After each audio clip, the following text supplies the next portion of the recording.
Korean Mafia boss was taking his fiancée home, until he saw his black foreign ex crossing the street with twins. On March 27, 2022, on a cold night in the city of Suncheon, a foreign black woman appeared on the crosswalk, carrying 2 rain-soaked infants, moving as if she were escaping something no one else could see. Those who witnessed the scene had no idea of the silent weight she carried. Minutes later, observers reported that an influential man's car stopped so abruptly that the sound echoed across the avenue, and he stepped out pale as he recognized the woman. The detail that left everyone shaken: the infants were the exact age of the secret he had tried to bury a year earlier. What truly happened that night remains a question that changes everything. Follow our channel, like this video, and comment where you are watching from. The cold November rain fell over Suncheon like 1,000 whispered secrets, each drop carrying the weight of memories that refused to die. Inside the black Genesis GV80, Han Jae-min sat perfectly still, his tailored charcoal suit pressed without a single crease, his silk tie knotted with the precision of a man who controlled everything around him, everything except the storm brewing inside his chest. Tonight was supposed to be simple, a formality, an engagement dinner that would unite 2 of the most powerful families in the southern region, a strategic alliance wrapped in expensive wine and polite smiles. Jae-min had built his reputation on being untouchable, unreadable, a man whose decisions shaped the underground currents of commerce and influence that most people never saw. At 34, he had learned to wear his power like a second skin, comfortable and absolute. But comfort is a lie we tell ourselves before the universe decides to shatter everything. The car moved smoothly through the rain-slicked streets of Suncheon's business district, passing the glowing windows of late-night cafes and convenience stores that dotted Jungang-ro. His driver, Mr. Kang, a loyal man who had served the Han family for 2 decades, maintained steady silence. He knew better than to speak unless spoken to. Jae-min appreciated that quality, the understanding that some men needed silence to prepare for performances they didn't want to give. Jae-min's phone buzzed softly. A message from his mother. "Don't embarrass us tonight. The Park family is counting on your commitment." He didn't respond. Instead, he stared out at the city he had known his entire life, watching ordinary people live ordinary lives, wondering what that freedom might feel like, to choose love instead of duty, to follow your heart instead of bloodline expectations, to be reckless and stupid and beautifully, impossibly alive. The traffic light ahead turned red, and Mr. Kang eased the car to a gentle stop at the crosswalk near Suncheon Station. The rain intensified, drumming against the windshield like urgent fingers trying to deliver a warning. Jae-min reached for his silver cufflinks, adjusting them with mechanical precision, when something made him look up. And that's when his entire world stopped. A woman stood at the edge of the crosswalk, illuminated by the harsh white glow of the streetlight. She was black, her dark skin glistening with rain, her curly hair pulled back into a practical bun that had come partially undone from the weather. She wore scrubs, medical scrubs in that particular shade of navy blue that Korean hospitals favored, and they clung to her exhausted frame. But it wasn't her appearance that made Jae-min's breath catch in his throat like a drowning man grasping for air. It was her face. Naomi Carter, the woman he had loved, the woman he had destroyed, the woman he had sent away 2 years ago with lies wrapped in protection, telling her she wasn't safe in his world, that loving him would only bring her pain. He had watched her cry in that small apartment near Yosu Harbor, had felt every piece of himself break as he walked away, had convinced himself it was the most selfless thing he'd ever done. But this wasn't the Naomi he remembered. That Naomi had been full of light, her laughter like summer rain, her optimism infectious even in the darkest moments. This Naomi looked exhausted beyond measure, her shoulders carrying weight that seemed impossible for one person to bear. And then Jae-min saw why. In her arms, pressed against her chest beneath a thin blanket that was soaked through, were 2 babies, twins, their tiny faces barely visible. But he could see small fists, delicate features, the vulnerability of new life depending completely on the woman who held them.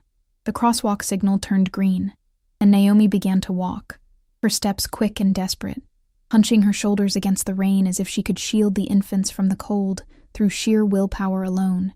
She moved with the frantic energy of someone who had been running for too long, who had forgotten what it felt like to rest. Jae-min's hand shot out, gripping the door handle so hard his knuckles turned white. His mind screamed calculations, probabilities, impossible mathematics that his heart already knew the answer to. 2 years. She had been gone 2 years. The babies looked small, maybe 2 or 3 months old, which meant, "Sir?" Mr. Kang's voice cut through the silence, uncertain. "Should I continue?" Jaemin didn't answer. He couldn't. Every carefully constructed wall he had built around his emotions was crumbling like sandcastles against a tide that refused to be ignored. He watched Naomi reach the middle of the crosswalk, watched her stumble slightly, watched her recover with the desperate grace of a mother protecting her children above all else. The rain fell harder. A delivery scooter sped past, too close, and Naomi turned her body instinctively to shield the babies, nearly losing her balance. Jaemin's hand was on the door, ready to throw it open, ready to run to her, ready to do something, anything, when she steadied herself and kept moving. She was so close now, maybe 15 feet away, close enough that if the rain stopped, if the noise of the city paused for just one moment, he could call her name and she would hear him. But what would he say? What words could possibly explain the magnitude of his betrayal, his absence, his cowardice disguised as nobility? As Naomi passed directly in front of the car, one of the babies shifted in her arms. The thin blanket fell back slightly, revealing a tiny face, eyes that somehow found the light inside the vehicle. And in that split second, that impossibly brief moment when time itself seemed to hold its breath, Jaemin saw something that made his entire body go cold. The baby's eyes. They were his eyes. The same unusual shape, the same expression he had seen in childhood photographs of himself, the same way his mother had always described him as an infant, alert, intense, watching everything with an unsettling awareness.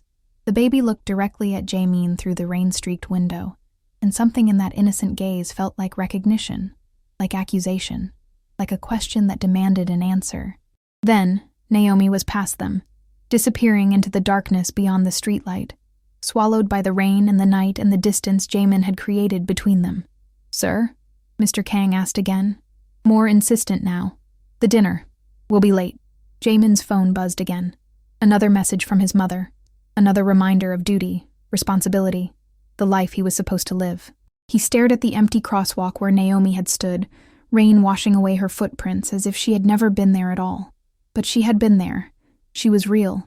And those babies had his eyes. The engagement dinner ended before it began. Jaemin sat in the private room of Haedong Restaurant, one of Sunshin's most exclusive establishments, surrounded by mahogany panels and soft golden light that was supposed to make everything feel warm and promising. The Park family had already arrived. Mr. Park Si-joon with his calculated smile, his daughter Park Min-ji in a cream-colored hanbok that probably cost more than most people earned in a month, and various relatives who watched Jaemin like investors studying a stock they weren't quite sure about. His mother, elegant and severe in her black silk dress, kept shooting him looks that could cut glass. She knew something was wrong. 34 years of raising him had given her an almost supernatural ability to detect when his mind was somewhere it shouldn't be, and his mind was everywhere except this room. It was on a rain-soaked crosswalk, on exhausted eyes that once looked at him with trust, on 2 tiny faces that might carry his blood, his features, his responsibility. "Jaemin Si," Mr. Park's voice cut through his thoughts, smooth as expensive whiskey. "Your mother tells me you've been expanding operations into Gwangju. That takes vision. Minji has always admired men with vision." Minji smiled on cue, a practiced expression that revealed nothing real. She was beautiful in the way expensive things are beautiful. Perfect, untouchable, and utterly without warmth. This marriage was a business transaction, and everyone at the table knew it. Love was a luxury their world couldn't afford, except Jaemin had tasted that luxury once. And now it was walking through the rain with his children in her arms. "Excuse me." Jaemin stood abruptly, his chair scraping against the floor with a sound that made everyone pause. "I need to make a phone call. Business matter that can't wait." His mother's eyes narrowed dangerously, but she maintained her smile. "Of course. Don't be long." Jaemin walked out of the private room, through the restaurant's elegant hallway, past curious staff members, until he reached the parking lot where Mr. Kang waited by the car. The older man looked up with concern that came from decades of reading dangerous situations. "Take me home," Jaemin said quietly. Then I need you to do something for me. Something that stays between us. Mr. Kang nodded once. He had been with the Han family long enough to understand when orders came from duty and when they came from something deeper. The drive back to Jaemin's penthouse in Joridong felt longer than usual, every streetlight a reminder of that moment at the crosswalk. When they finally arrived, Jaemin didn't go inside immediately. Instead, he stood in the underground garage, the fluorescent lights humming overhead, and pulled out his phone. He scrolled through his contacts until he found a name he hadn't called in over a year, Choi Dong-hyun, a private investigator who specialized in finding things people wanted to stay hidden. Discreet, expensive, and absolutely loyal to whoever paid him. The phone rang 3 times before a gravelly voice answered. Han Jae-min, didn't expect to hear from you. I need information on someone, Jaemin said, his voice carefully neutral, as if this was just another business transaction, and not the unraveling of his entire carefully constructed life. An American woman, black. Her name is Naomi Carter. Last I knew, she was in Yosu, but she's here in Suncheon now, working at a hospital probably. I need to know where she lives, where she works, her schedule, everything. There was a pause on the other end. This personal? Does it matter? It matters if someone else is already watching her. Your world has a lot of eyes, Jaemin-si. Sometimes they see things before you do. Something cold slid down Jaemin's spine. What are you saying? I'm saying I'll look into it. But be careful. When you start pulling threads, sometimes you find out the whole fabric was already coming apart. The line went dead. Jaemin stood there for a long moment, his reflection staring back at him from the polished black surface of his car. He barely recognized himself. When had he become this person? When had survival become more important than living? His phone buzzed. His mother. You embarrassed us tonight. We need to talk tomorrow. He deleted the message without responding. Instead, he opened his photo gallery, scrolling back 2 years until he found them. Pictures he should have deleted but couldn't. Naomi laughing at some joke he'd made. Naomi sleeping peacefully in his old apartment. Sunlight streaming through the window. Naomi looking at him with those eyes that saw past every wall he'd built, every lie he told himself about who he was. He had convinced himself that leaving her was protection, that his world was too dangerous, too corrupt, too poisonous for someone as genuine as her. But maybe the truth was simpler and crueler. He had been a coward, afraid that loving her meant admitting he wanted to be someone different, someone better. And now she was here, with children, with his eyes staring back at him from tiny faces that deserved better than a father who only knew how to walk away. 3 days passed like slow torture. Jaemin went through the motions of his life, meetings with associates, quiet conversations about money and territory, maintaining the appearance of a man in control. But every night, he waited for Choi's call. Every night, he stared at those old photos and wondered if redemption was even possible for men like him. On the 4th day, Choi called. Found her. But Jaemin-si, there's something you need to know. Tell me. Someone in your organization already knew about the children. They've known for months. The world tilted. Who? That's what I'm trying to find out. But whoever it is, they've been watching Naomi Carter very carefully, and they haven't told you. Which means they're waiting for the right moment to use it against me. Jaemin finished, his voice hollow. In his world, information was currency, and someone had been saving up for something big. Suncheon Medical Center stood like a tired guardian on the eastern edge of the city, its concrete facade weathered by decades of rain and the weight of countless stories that began and ended within its walls.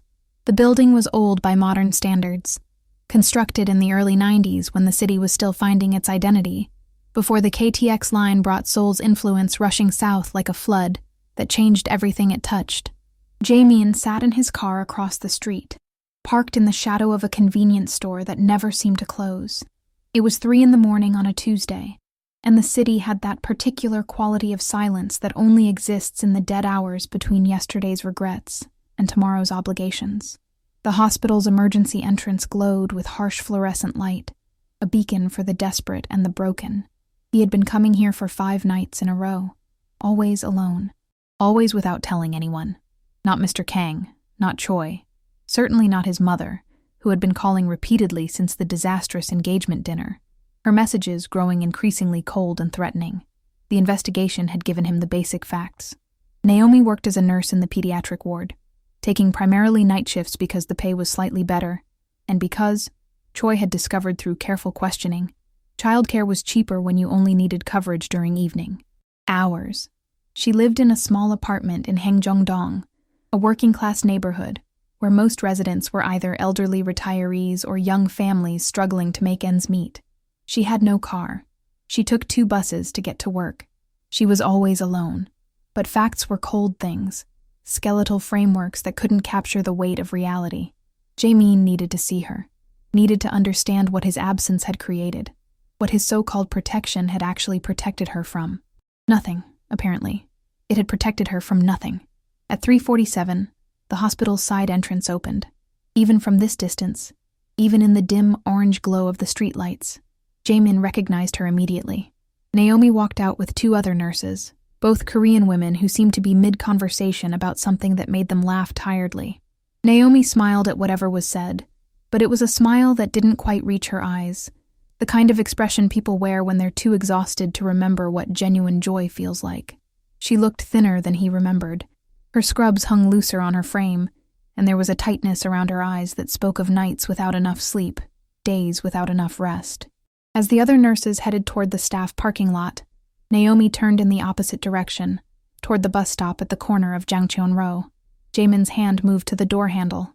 Every instinct screamed at him to go to her, to say something, to bridge this impossible distance. But what could he possibly say? I saw you in the rain with our children, and it broke something inside me that I didn't know could still break. I'm sorry I was a coward who chose safety over love.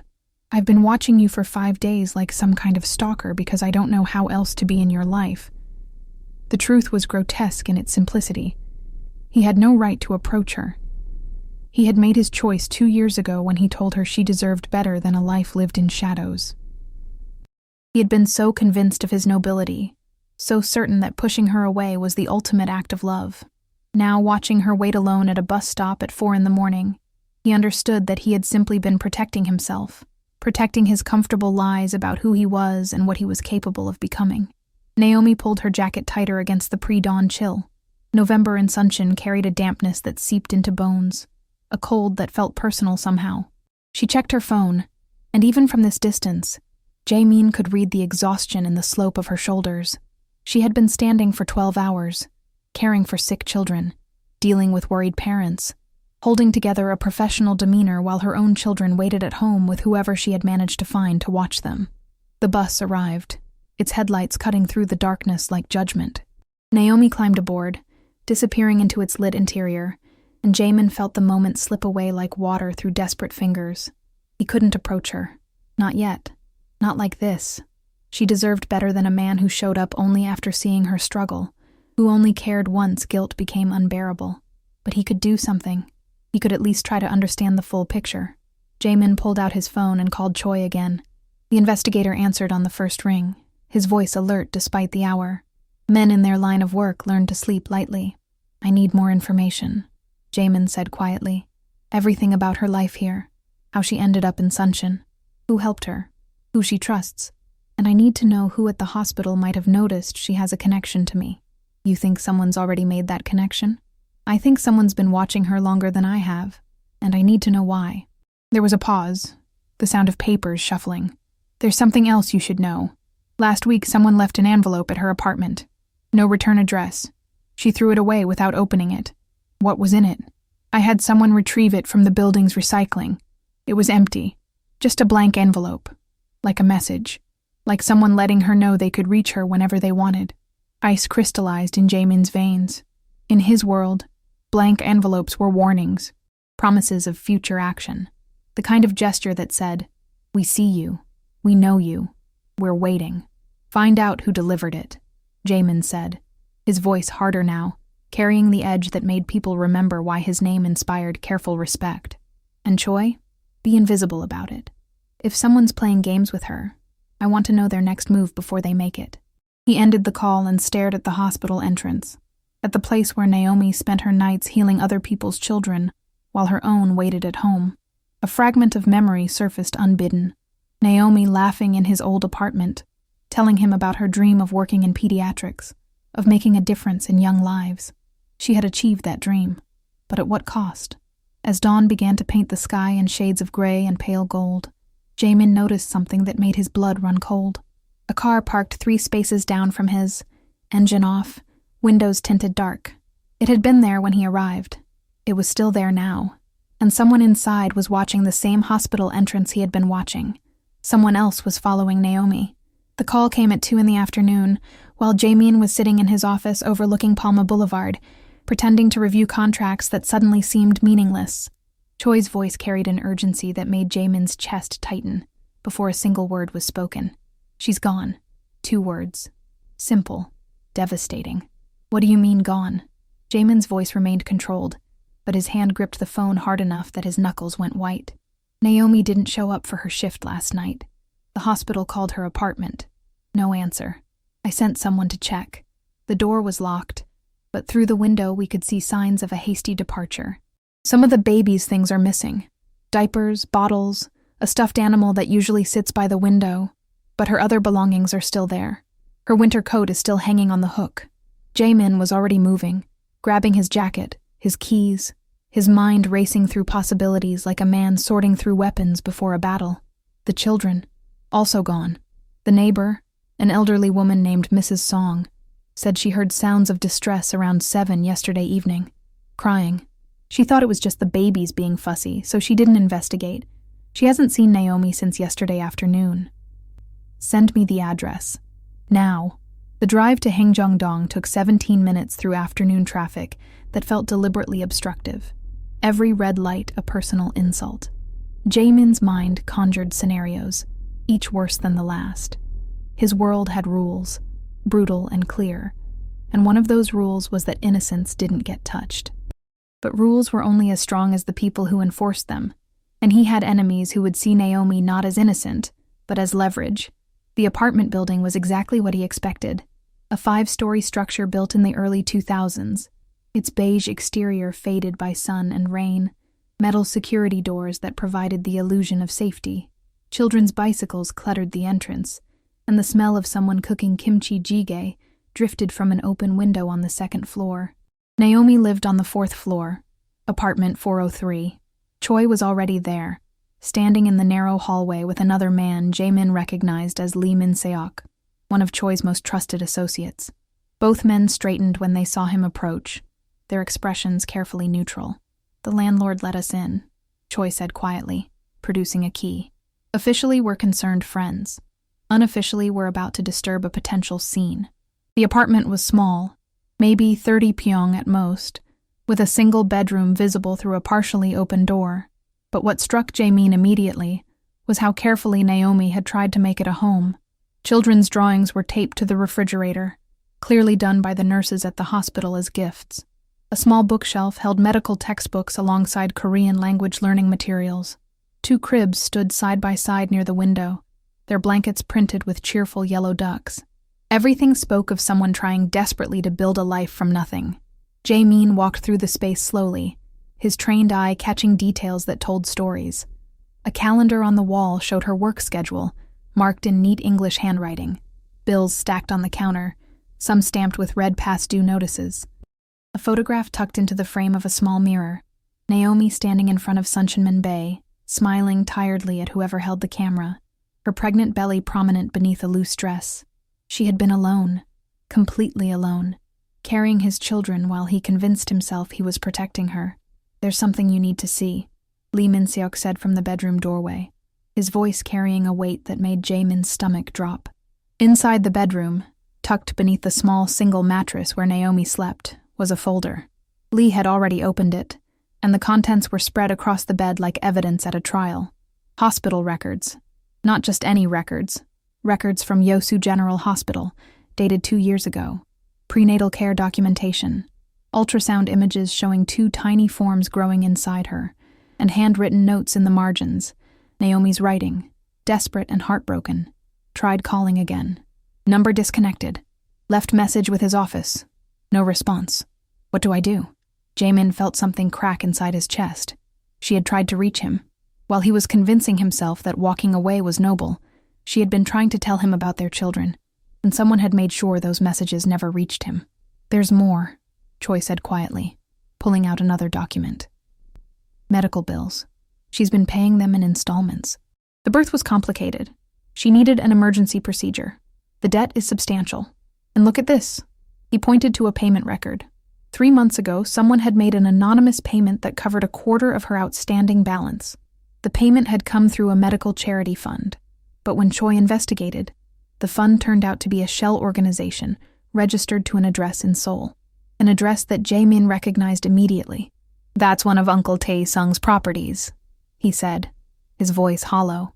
Han Tae-sung, his father's younger brother, a man who had always smiled too much and maneuvered too carefully, who had spent years positioning himself as the reasonable alternative to Jae-min's more direct approach to family business. "Why would he be watching her?" Lee asked. "What does he gain?" Jae-min understood immediately, and the understanding made him feel sick. Control. He's been collecting information, waiting for the right moment. If he can prove I abandoned my own children, abandoned a vulnerable woman who needed help, it damages my reputation, makes me look weak, unreliable. The family would question my judgment. The Park family engagement would collapse, and Uncle Tae-sung would be right there, ready to step into the void. But why take her now? Choi pressed. What changed? Jae-min thought about the engagement dinner, about his abrupt departure, about how news traveled in their world, whispered through networks of loyal staff and paid informants. He knows I saw her. Someone must have reported my behavior at the dinner, my distraction. He moved quickly before I could reach her first. His phone buzzed. An unknown number. Jae-min answered without hesitation. "Nephew?" Uncle Tae-sung's voice was warm, almost paternal, which made it infinitely more threatening. "I heard about your little investigation. Such devotion to an old flame. Touching, really. Where is she?" "Safe. Quite safe. The children, too. Beautiful boys, by the way. They have your eyes. The family resemblance is undeniable, which makes this whole situation rather awkward, doesn't it?" Jae-min forced his voice to remain steady. "What do you want?" "A conversation. Just you and me. Tomorrow evening, 7 o'clock, at the old warehouse in Haryongmyeon. Come alone, and we'll discuss the future. Your future. Her future. The boy's future. So many futures hanging in the balance." The line went dead. The warehouse in Haryongmyeon had been abandoned for nearly a decade, a relic from when Suncheon's industrial ambitions were bigger than its actual capacity. Located on the outskirts where rice paddies gave way to forgotten commercial zones, the building stood like a corpse of rusted metal and broken windows, surrounded by overgrown weeds that swayed in the November wind like witnesses to countless secrets buried in the earth. Jae-min arrived exactly at 7, driving alone as instructed, though he knew Choi and his team were positioned at strategic points around the perimeter. Some orders you followed, some orders you only pretended to follow. In his world, survival meant knowing the difference. The sky had turned that particular shade of dark blue that exists only in the moments before true night descends, when the world holds its breath between day and darkness. Jae-min's footsteps echoed against the cracked concrete as he approached the warehouse's main entrance, a massive sliding door that hung partially open like a mouth frozen mid-scream. Inside, the space was vast and empty, illuminated by temporary LED work lights that someone had set up in a rough circle at the center. The lights created harsh shadows that made everything look theatrical, staged, like this was all just a performance scripted by someone who understood how power worked through symbolism and fear. Uncle Tae-sung stood in the center of that circle of light, wearing an expensive navy suit that looked absurdly formal for a warehouse meeting. At 53, he maintained the kind of polished appearance that came from careful diet, regular exercise, and the conviction that presentation was half of any negotiation. His hair was perfectly styled, not a strand out of place, and his smile was the smile of a man who believed he had already won. "Jae-min," he said warmly, spreading his arms in welcome. "Thank you for coming. I know this must be difficult for you." "Where are they?" Jae-min kept his voice flat, refusing to play whatever game this was supposed to be. "Direct as always. Your father had that same quality. Couldn't stand small talk when business needed handling." Tae-sung gestured to a tablet sitting on an overturned crate. "But first, I think you should see something. Context is important, don't you agree?" Jae-min approached the tablet, every muscle in his body coiled tight, ready for betrayal. The screen showed a paused video. He pressed play. The footage was from a hospital security camera, dated 2 years ago, Yosu General Hospital. Jaemin watched himself enter through the main entrance, walking with the purposeful stride of a man who knew exactly where he was going and why. The timestamp showed late evening, around 9 o'clock. He remembered that night. One of his associates had been injured in a dispute that turned violent. Jaemin had gone to ensure the man received proper care, to remind the hospital staff that certain patients required discretion. But in the video, something else was happening. A young woman, Naomi, visibly pregnant, her belly prominent beneath a loose shirt, approached the reception desk. She was speaking to someone, gesturing, clearly asking questions. Then she turned, and her face filled the frame as she looked directly at where Jaemin stood 50 meters away, near the elevator bank. She had seen him, and he had never noticed her. The video continued. Naomi's expression shifted from hope to something more complex. Uncertainty, fear, a desperate kind of courage. She started walking toward him, moving as quickly as her condition allowed. But then one of Jaemin's men, a junior associate named Kim, intercepted her. The video had no audio, but Jaemin could see the conversation unfold through body language. Kim was blocking her path, his posture aggressive. Naomi was pleading, one hand protectively on her belly, the other reaching out as if trying to pass something, probably a message, a phone number, anything that could bridge the distance. Then Kim said something that made Naomi's face crumble. She stepped back, turned away, and disappeared through the hospital's side exit, her shoulders shaking in a way that suggested tears she was trying desperately to hide. The video ended. Kim was following my instructions, of course, Taesung said casually, as if discussing the weather. I had been monitoring your relationship with the foreign woman. When she left Sunshin, I assumed that was the end of it. But then she appeared in Yosu, pregnant, and I realized this situation could become complicated. So I made sure your reunion never happened. I made sure her calls were blocked, her messages never delivered. I even had someone tell her that you had gotten engaged to someone else, that you had specifically said you wanted nothing to do with any child she might be carrying. Jaemin felt rage crystallize into something cold and purposeful. You had no right. I had every right. I am family. Your father trusted me to look after our interests when his health began to fail. And you, nephew, were making decisions with your heart instead of your head. That foreign woman would have destroyed everything we built. Our connections, our reputation, our carefully maintained relationships with families like the Parks. Can you imagine the scandal? The legitimate heir to the Han family, fathering children with some American nurse? The whispers it would have caused. So you let her suffer alone. Let her believe I abandoned her. I let her make the sensible choice to return to her own country. But she proved more stubborn than anticipated. She stayed, had the children, somehow managed to survive. I'll admit, I underestimated her resilience. Taesung's smile widened, which brings us to now, to this moment, where you have to make another choice. What do you want? Your cooperation. Your complete and total cooperation. You will marry the Park girl. You will sever any connection to Naomi Carter and those children. You will publicly support my elevation to senior advisor of family operations. And in exchange, I will ensure that Naomi and her sons are well taken care of, financially comfortable, safe, living somewhere far from Sunshin, where your paths will never cross again. And if I refuse? Taesung's smile vanished, replaced by something harder. Then I release everything. The videos, the medical records proving paternity, the documentation of how you abandoned a pregnant woman. Your reputation will be destroyed. The Park Alliance will collapse. Your mother will never forgive you. And Naomi? She'll be caught in the crossfire of a scandal that will make her life here impossible. She'll be forced to leave Korea anyway, but without the financial support I'm offering. The children will grow up knowing their father was too weak to protect them. Jaemin stared at his uncle, understanding fully now the depth of this trap. It had been constructed over years, piece by careful piece, waiting for exactly this moment. I need to see them, he said finally. I need to know they're safe. Taesung pulled out his phone, opened a video file, and handed it to Jaemin. The footage showed a clean, well-lit room. Naomi sat on a bed, the two babies in her arms, rocking them gently. She looked exhausted, but unharmed. But her eyes held a devastation that made Jaemin's chest physically hurt. As if sensing the camera, she looked up directly at it. And she spoke, her voice barely a whisper but clear enough. I should have known you'd find a way to make this hurt even more. The video ended, but those words echoed in the empty warehouse like judgment from which there could be no appeal. The room where they kept Naomi was in a villa on the outskirts of Gwangyang, about 30 minutes from Suncheon, tucked behind tall pine trees that blocked it from the main road. Jaemin had agreed to everything, every humiliating term, every compromise that tasted like ash in his mouth. Uncle Tae-sung had smiled with the satisfaction of a man who had finally gotten exactly what he wanted, and Jaemin had signed documents that would reshape his entire existence.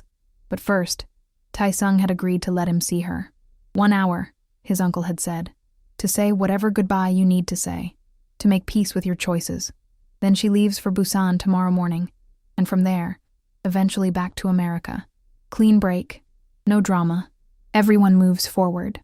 The villa's interior was unexpectedly comfortable.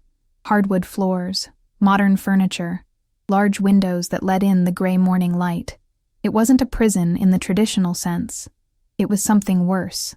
A comfortable cage designed to remind its occupant that even kindness could be a form of control. Naomi sat in an armchair by the window, both babies sleeping in a portable playpen nearby. She didn't look up when Jaemin entered, didn't acknowledge his presence at all.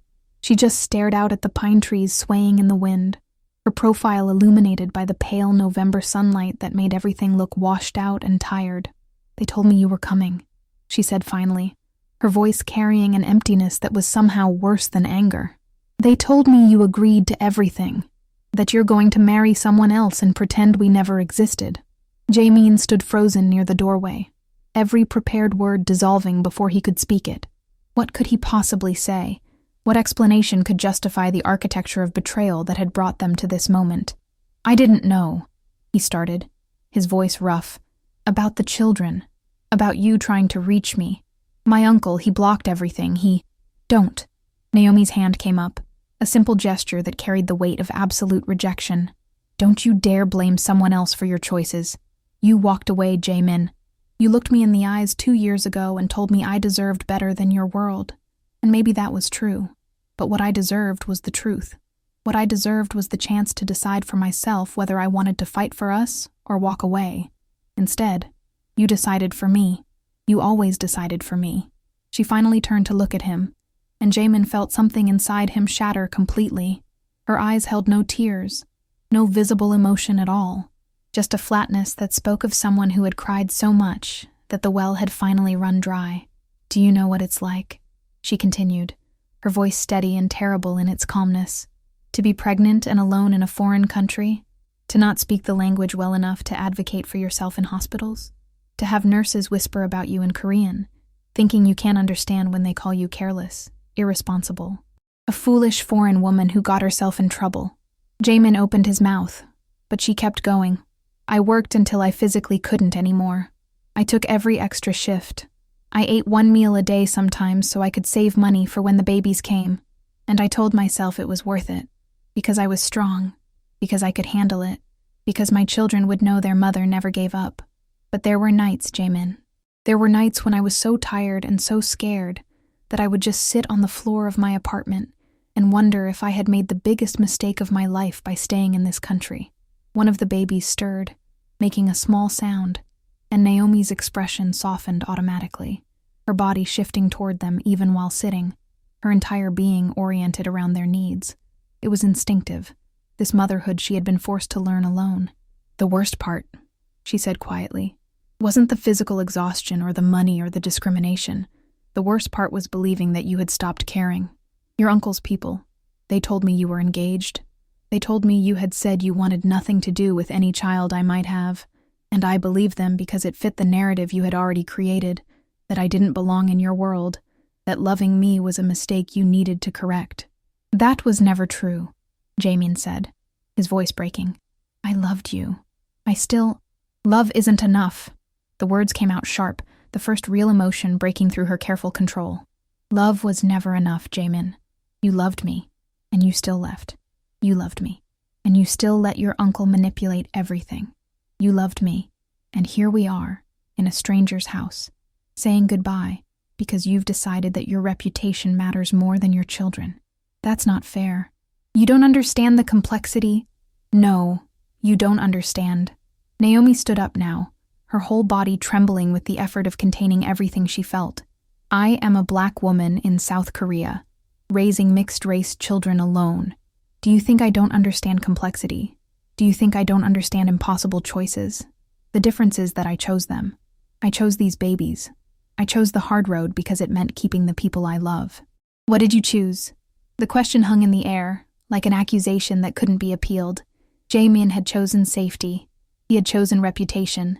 He had chosen the comfortable lie that walking away was protection rather than cowardice. "I'm sorry," he whispered, the words inadequate but the only ones he had. "I know you are," Naomi said, and somehow that made it worse. "I can see it in your face. You're sorry. You're devastated. You're breaking inside, but sorry doesn't feed my children. Sorry doesn't erase the nights I cried myself to sleep. Sorry doesn't give them a father." She walked to the playpen, looked down at the sleeping babies with a tenderness that made Jaemin's chest physically ache. "They have your eyes," she said softly. "Everyone who sees them notices it immediately, and I have to decide whether I'm going to tell them about you when they're old enough to ask, or whether I'm going to let you disappear completely from their story." "Naomi, you should go," she said, turning away from him. "Your hour is almost up, and I can't do this anymore.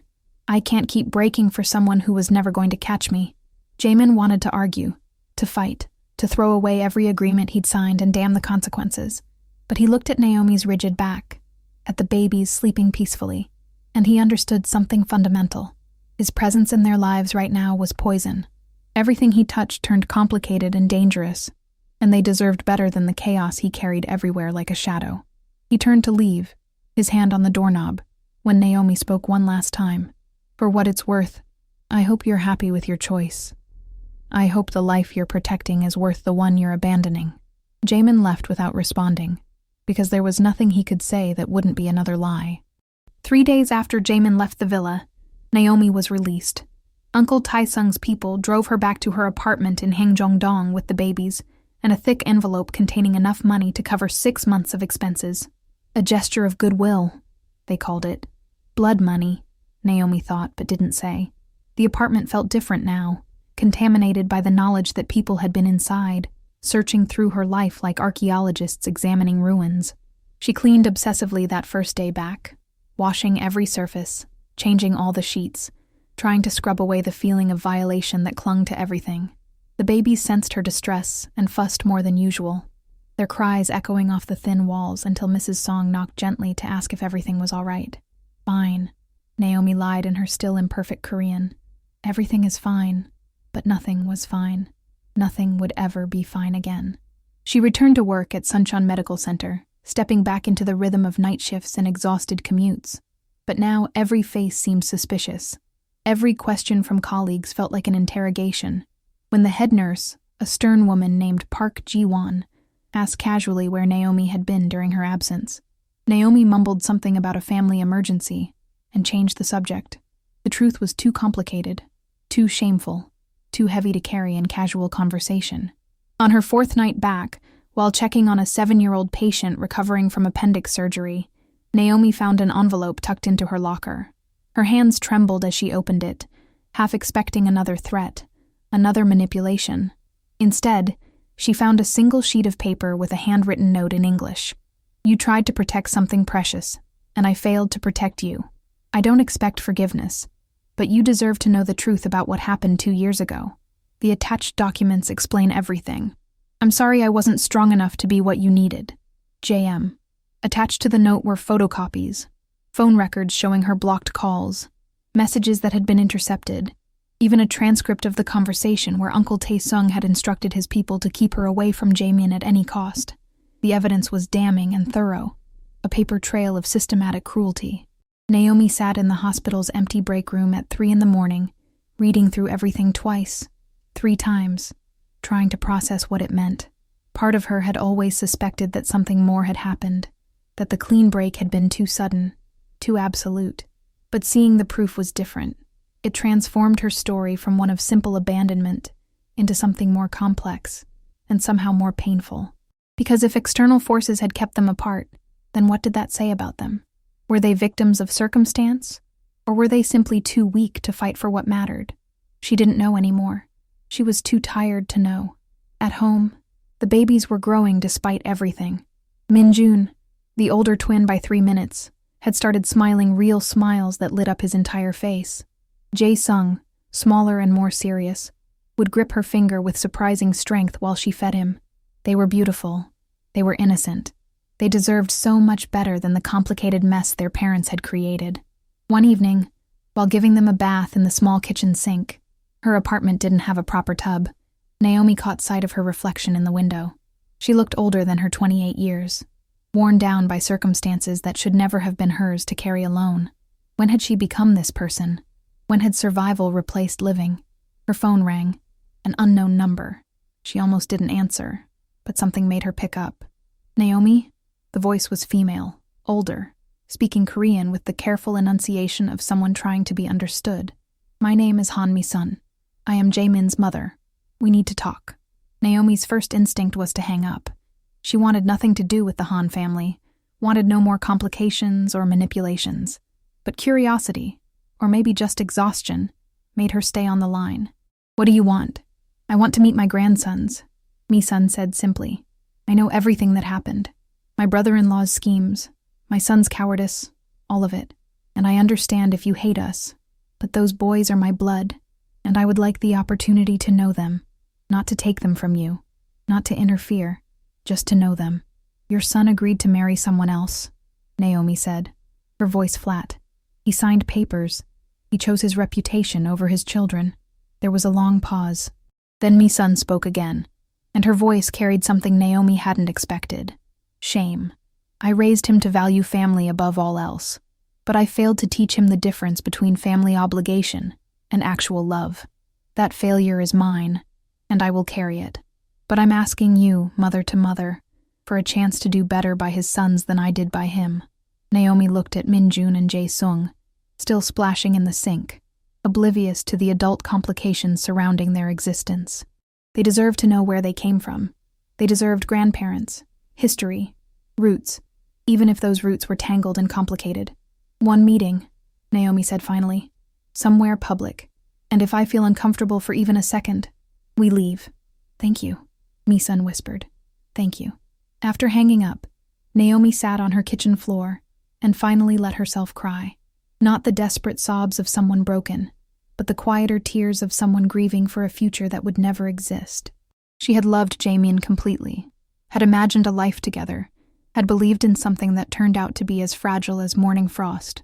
Later that night, while the babies slept, Naomi pulled out a small box she kept hidden in her closet. Inside were mementos from her time with Jaemin, a pressed flower from their first date, a ticket stub from a movie they'd seen in Yosu, a photograph someone had taken of them laughing at a street food stall. She had kept these things like talismans, proof that their love had been real, even if it hadn't been strong enough to survive reality. She took out the photograph and studied Jaemin's face, the way he looked at her in the image, the unguarded joy in his expression. That version of him felt like a stranger now. With steady hands, Naomi opened the birth certificates she'd received from the hospital when the twins were born. In the space marked father's name, she had left it blank. Not out of spite, but out of protection. She had wanted her sons to have a clear identity, to not be caught between two worlds that might never accept them fully. But now, looking at those blank spaces, she wondered if she had made the right choice. If denying them their father's name was protection, or just another form of abandonment. She didn't have an answer. She only had tomorrow, and the day after that, and the slow accumulation of small decisions that would shape her sons' lives in ways she couldn't fully predict. Outside, Sunshin prepared for another cold night, and somewhere in the city, Jaemin was learning to live with choices that tasted like regret. 6 months passed like a slow exhale, each day blending into the next with the particular exhaustion that comes from rebuilding a life from its foundation. Spring arrived in Sunshin, transforming the city into something softer, cherry blossoms lining the streets near Sunshinmin Bay, like pink promises that renewal was always possible, even after the cruelest winters. Naomi had learned to breathe again, though differently now. She had accepted Han Mi-sun into her life carefully, with boundaries that were clear and non-negotiable. The older woman came once a week, always bringing practical gifts, diapers, formula, clothes in the next size up. She never asked about Jaemin. She never pushed for more than Naomi was willing to give. And slowly, cautiously, Naomi began to see that not all members of the Han family carried poison in their gestures. Mi-sun had also done something unexpected. She had confronted her brother-in-law publicly at a family gathering, exposing his manipulations in front of senior members who valued honor above strategy. Uncle Tae-sung's influence had crumbled overnight. He hadn't been removed from the family. Their world didn't work that cleanly, but he had been diminished, pushed to the margins where his schemes could no longer shape destinies. The twins were thriving. At 8 months old, they had distinct personalities that made Naomi laugh even on her hardest days. Min-jun was adventurous, always trying to crawl toward things he shouldn't touch, while Jae-sung was thoughtful, content to sit and observe the world with those serious eyes that reminded Naomi of someone she was learning not to think about constantly. She had moved to a better apartment in Yeonhyang-dong, closer to an international community where her presence didn't draw constant stares. The nurse who had secretly helped her during her pregnancy, Lee Sun-mi, had become a genuine friend, someone who understood what it meant to fight for dignity in a system that didn't always make space for you. Life wasn't perfect. It was messy and exhausting and sometimes lonely in ways that kept Naomi awake at night, but it was hers. She was building something real from the ruins of what she had lost, and there was power in that. As for Jaemin, Naomi heard about him only through Mi-sun's careful updates. He had left Sunshin 3 months ago, severing most ties with the family business, relocating to Seoul where he was apparently working in legitimate enterprise consulting. The engagement to Park Min-ji had dissolved quietly, both families agreeing it was better to part ways than to build a future on a foundation of resentment. Mi-sun never said it explicitly, but Naomi understood. Jaemin was trying to become someone different, someone worthy of a second chance he might never receive. One Saturday afternoon in late April, Naomi took the twins to Suncheonmin Bay Ecological Park, a massive wetland reserve that attracted photographers and families looking for peaceful escapes.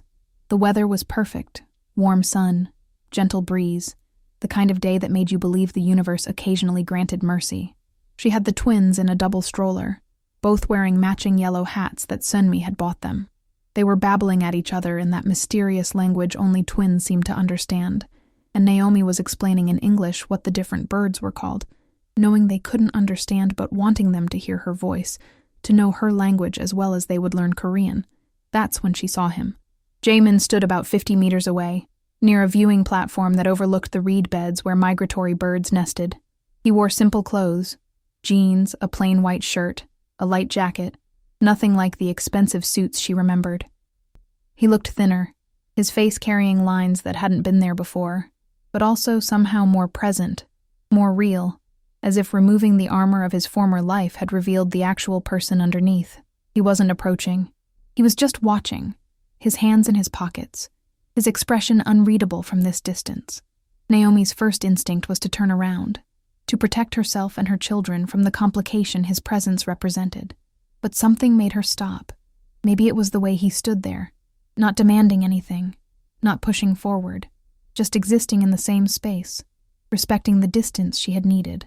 Or maybe it was the simple fact that after 6 months of processing grief and anger and betrayal, she had found something resembling peace, and peace made room for possibilities that rage never could. She didn't move toward him, but she didn't leave either. They stood like that for several long minutes, 2 people separated by choices and consequences, and 50 meters of grass and cherry blossom petals. Min-jun made a happy sound, pointing at a bird flying overhead, and Naomi automatically adjusted his hat to keep the sun from his eyes. When she looked up again, Jaemin had moved slightly closer, maybe 10 meters now, but still maintaining distance. His eyes were fixed on the twins with an expression that made Naomi's chest tighten, wonder mixed with devastating loss, the look of someone seeing something precious they had given up the right to touch. Min-jun, always the bold one, turned in his stroller, and his eyes found Jaemin. The baby stared with that intense focus children have before they learn that some people are strangers and others are family. Then, impossibly, he smiled. One of those big, gummy smiles that transformed his entire face. And he said something. Not a word, exactly, but a sound that approximated syllables. Appa, the Korean word for father. It was coincidence, of course. Babies babbled random sounds all the time. Minjun had no way of knowing who Jaemin was or what that word meant, but the timing was so perfect, so impossibly specific, that Naomi felt the universe delivering some kind of message she wasn't quite ready to interpret. Jaemin's face crumbled just for a second before he regained control. He didn't move closer. He didn't call out. He just nodded once, whether to her, to the baby, or to himself. Naomi couldn't tell. And then he turned and walked away, disappearing between the cherry blossom trees like a ghost, finally releasing its hold on the living. Naomi watched him go and realized she wasn't crying. She wasn't angry. She was just present, holding this moment as evidence that some stories didn't end with reconciliation or revenge, but with something quieter and more honest. The acknowledgement that people could hurt each other profoundly and still deserve the chance to heal separately. That evening, after the twins were asleep, Naomi pulled out the birth certificates again. The blank space for father's name stared back at her like a question waiting for an answer. She thought about everything that had happened, everything she had survived, everything her sons would need to know someday about where they came from. And for the first time in months, she picked up a pen, not to fill in the blank space, not yet, maybe never, but to write a letter. A letter her sons would read when they were old enough to understand complexity, to hold space for multiple truths at once. "Dear Minjun and Jae-sung," she began, her handwriting steady. "This is the story of how you were born from love that wasn't strong enough, and how that's okay, because you became strong enough all on your own." Outside, Sunshun prepared for another beautiful night, and somewhere in Seoul, a man was learning that redemption wasn't about grand gestures or dramatic reconciliations. It was about showing up differently, about respecting distance, about becoming someone worthy of possibility, even if that possibility never came. It was about learning that love sometimes means letting go completely so that others can breathe. In the end, what remains is not the echo of the choices made, but the silence that follows them. A silence where every unspoken apology, every moment of courage, and every fragment of truth settles in its rightful place. When we look at these lives crossing paths under a cold night sky, we are reminded that fate rarely arrives with warnings. It simply asks us to respond. And if you were standing there, face to face with a past you tried to bury, what would you have done? Perhaps the greatest lesson is that love and responsibility do not always arrive gently. Sometimes they arrive trembling in someone else's arms, forcing us to confront who we were and who we still have the chance to become. Would you have had the strength to step forward? Or would fear have kept you frozen where you stood? As the story fades to black, remember this: the world changes not through grand gestures, but through the quiet, difficult decisions no one else sees. And one day, when your past meets your future in the middle of an unexpected crosswalk, may you choose the path that brings healing rather than regret.